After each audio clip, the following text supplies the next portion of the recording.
happening. We had been waiting for Dad to return from a business trip. He worked for the Weston Foundation and had been out of town. I couldn't wake her, and when I realized she wasn't breathing, I started to freak out.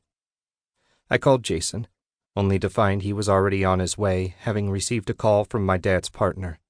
He had been driving when their car was T-boned on the passenger side. He had lived, and my dad had not. I was suddenly an 18-year-old orphan. Jason had encouraged me to take an internship with Zach Collier. They had started doing that in an attempt to strengthen both packs. He thought it was best if I got away for a while, and I couldn't have agreed fast enough. I spent that whole summer before my freshman year at university in Collier territory, shadowing Zach Collier.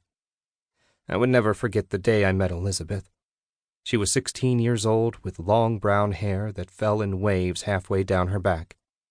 She had bright blue eyes that mesmerized me from the first moment I saw them. She stirred my wolf in a way I had never imagined, and I was convinced she was to be mine. It had freaked me out a little, but I was excited. I took leave that night and drove an hour to a hotel.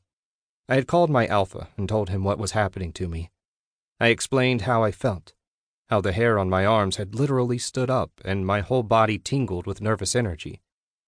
He was happy at first, until I told him I thought my one true mate was Elizabeth Collier.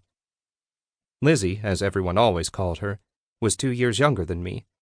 Jason was quick to smash my hopes and dreams, telling me that he knew for a fact that her wolf had not yet surfaced and that there was no way that my wolf could possibly recognize her before then. He told me I needed to be patient and wait.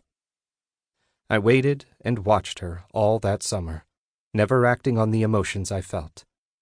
Elizabeth was the eldest daughter of Zach Collier, and her mate would someday be second in line to the alpha. She was highly protected, as were all the Collier daughters. All 6 of them. A week before I was due to leave, Lizzie wanted to go shopping for the upcoming school year. She was heading into her junior year and finally would be an upperclassman. Zach asked me to escort her, which meant he was entrusting me with the protection of his daughter. It was a big deal, and the first true responsibility I was given that summer. I was nervous. My palms were sweaty. The whole cliché just sitting next to her in the car. Her scent overwhelmed my senses, and I couldn't think straight, let alone carry on a coherent conversation. So I didn't even try. She didn't last long in the silence, though, before she began to babble on about this and that, asking me questions. To my surprise, I managed to answer them without bumbling like a complete idiot. It made the drive go by much too quickly, and by the time we arrived at the mall over 2 hours away, we were on comfortable, friendly terms. It amazed me how easy she had been to talk to. Once I let go of my nerves, being with her was truly as easy as breathing. I opened the car door for her upon our arrival, and she reached for my hand, pulling herself up. The fire that shot through me felt like I'd been hit by a lightning bolt, and I was again convinced this girl had to be my one true mate. Yet she looked entirely unaffected. She wrapped her small hand around mine and kept it there as we headed in to shop. I had imagined that shopping with any girl would be a nightmare of an experience, but not with Elizabeth. It didn't seem to matter what we did or where we went. Life was just better with Elizabeth Collier. That shopping experience was only the first. The next day, she told her dad she hadn't found everything she wanted, despite having a new wardrobe that would clothe half her pack. So she asked if I could escort her to another mall, a little further away this time.